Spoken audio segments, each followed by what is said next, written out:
জানুয়ারিতে পাকিস্তানের দুইটা টি-20 সিরিজ রয়েছে। প্রথমে তারা খেলবে শ্রীলঙ্কার বিপক্ষে এবং তারপরে তারা মুখোমুখি হবে অস্ট্রেলিয়ার। বিশ্বকাপের প্রস্তুতি নেবার জন্য দুটো সিরিজই পাকিস্তানের জন্য গুরুত্বপূর্ণ, আর সে কারণেই পাকিস্তানের ক্রিকেটারদের বিপিএল এ খেলা নিয়ে এক রকমের অনিশ্চয়তা দেখা দিয়েছে।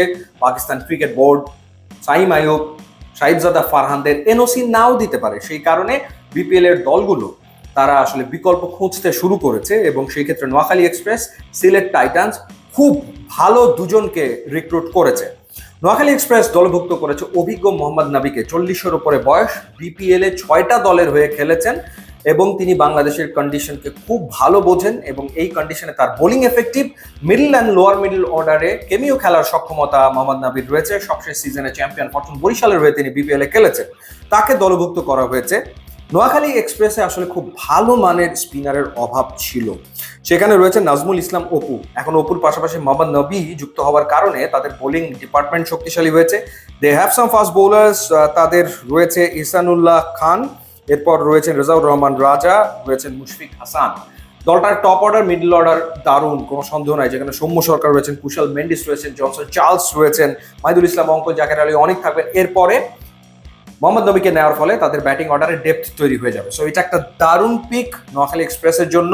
তারা রেজাল্ট পাবে যদি মোহাম্মদ নবীকে তারা রেগুলার খেলায়। এবং সিলেট টাইটান্স দলে নিয়েছে আর এক আফগান ক্রিকেটার ওমার জাইকে, ফাস্ট বোলিং অলরাউন্ডার। তিনি এশিয়া কাপে খেলেছেন, এরপরে বাংলাদেশের বিপক্ষে সিরিজে দুর্দান্ত পারফর্ম করেছেন। সো বাংলাদেশের কন্ডিশন সম্পর্কে তিনিও খুব ভালোভাবে অবগত। সুতরাং ওমার জাইও বাংলাদেশে দারুণ কিছু করতে পারেন সিলেট টাইটান্সের জার্সিতে। ওভারঅল সিলেট টাইটান্সের যে টিম, সেই জায়গাটাতে ল্যাকিং ছিল ওখানে একজন ফাস্ট বোলিং অলরাউন্ডার। কারণ ব্যাটিং অর্ডারের দিকে তাকালে সেখানে পারভেজ হোসেন ইমন আছেন, আফিফ হোসেন, ধ্রুব রয়েছেন, রনি তালুকদার রয়েছেন, জাকের রয়েছেন, মমিনুল হক রয়েছেন। ডেফিনেটলি খারাপ তো না। এরপরে আমরা যদি তাদের ফাস্ট বোলিং ডিপার্টমেন্ট দেখি, সেইখানে মোহাম্মদ আমির রয়েছেন, খালেদ আহমেদ রয়েছেন, এবাদত রয়েছেন। সো পাশাপাশি যোগ হয়ে গেল একজন ফাস্ট বোলিং অলরাউন্ডার, যার ফলে স্কোয়াড সমৃদ্ধ হলো, ব্যালেন্স হয়ে গেল তারা অনেক বেশি।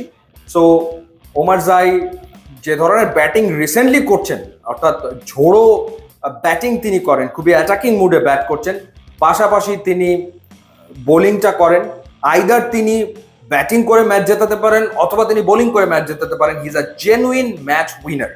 সো এই যে দুইজন প্লেয়ারকে পিক করা হয়েছে, মোহাম্মদ নাবি এবং ওমার জাই, দুইজনই ম্যাচ উইনার। সো নোয়াখালী একজন ম্যাচ উইনারকে পিক করেছে, সিলেট টাইটান্স একজন ম্যাচ উইনারকে পিক করেছে এবং তারা আমার মনে হয় যে রেজাল্ট এনে দেবে।